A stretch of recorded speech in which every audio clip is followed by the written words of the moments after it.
Hello everyone. Today we are going to start with the fluid machine and fluid power lab.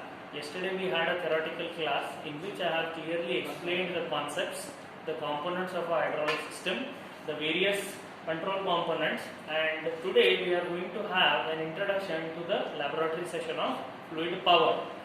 Okay, so what does a fluid power mean?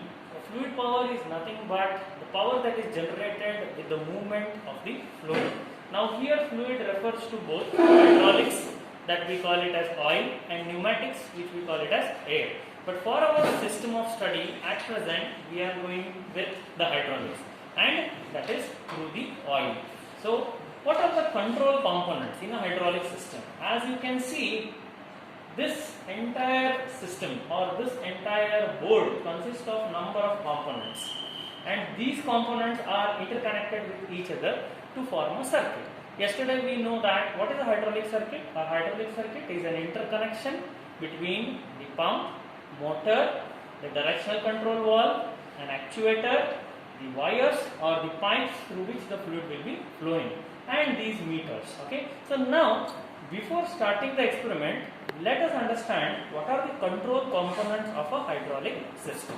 Now I will be pointing with this stick each component, so carefully observe all the components. Let us start with the source of hydraulic power, that is the reservoir where the oil is stored. So this is a tank in which the hydraulic oil is stored. From the tank we have a connection to the pump which will pump the oil into this ports. You can see there are some pipelines over here. These pipelines are nothing but the channels through which the oil will be flowing into the directional control valve. Yesterday in that circuit diagram I had told you that from the pump there is a filter in between which is not visible here, but there will be a filter through which oil will get filtered and good quality oil will pass through this port or this connection. Hope you remember the symbol for the line which is coming from the pump is denoted as P. Here it is written as P. This entire blue colored unit, this blue colored unit is called as a directional control valve. So you have been written here P. You can see that this is P, and here a symbol is written that is T. And backside, if you see behind this, you have two more ports, that is A, this is A and this is B.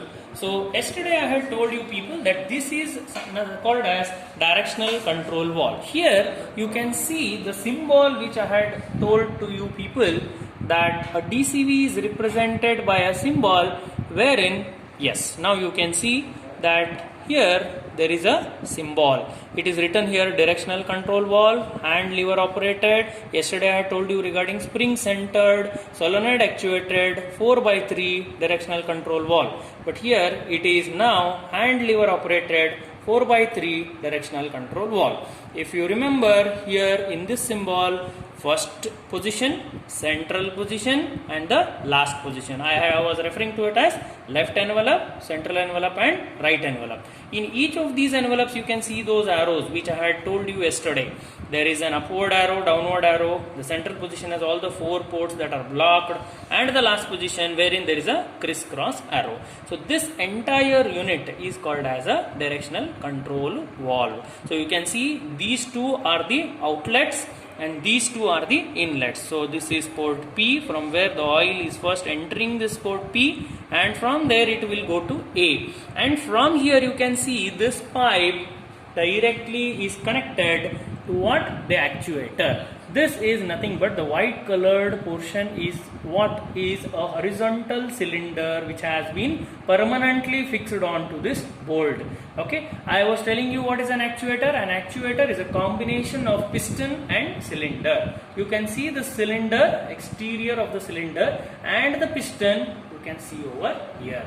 it is at present in which position? I have told you that there will be two positions for the actuator. One is extended position and another is retracted position. At present, since the piston rod is out of the cylinder, it means that the oil has already filled this space and has pushed the cylinder, piston of the cylinder outward. So it is in extended position.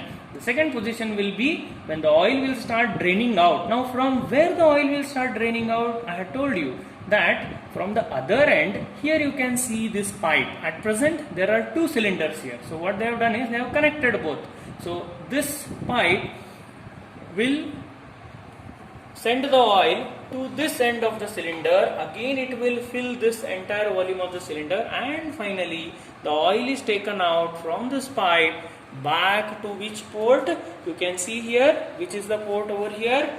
It is written as B. So from B again you can see that the oil is sent back to the port T. Through port T it will go back to the tank. So this complete movement of the oil from the reservoir through the pump to the DCV to the actuator, coming out of the actuator, entering second cylinder, coming out of second cylinder, entering back to the tank forms complete hydraulic system.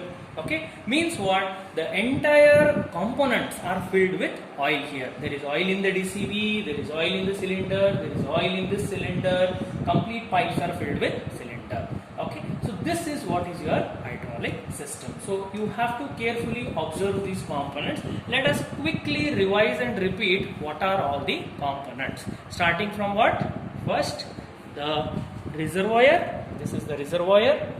This is the pump. Then a pipeline will come from here. Here there are two more important components which we had shown yesterday in the circuit. You can we will just zoom. This is nothing but the pressure regulator. It is written here. It regulates the pressure. What do you mean by it regulates the pressure? It controls the flow rate of the oil. Second, here something called as shut-off valve. You have this shut-off valve, means if you rotate it completely clockwise, there will be no entry of the oil, means you are blocking the oil. If you open it, means there will be opening of the oil. These two are used for regulating the flow in the system. Beside this, you can see the pressure rating. These are nothing but pressure gauges, meters. You can see the pressure in terms of bar, 0, 20, 40, 60, 80 and 100 bar. Okay, maximum up to 100 bar pressure can be produced into the system. Similarly, you have one more pressure bar.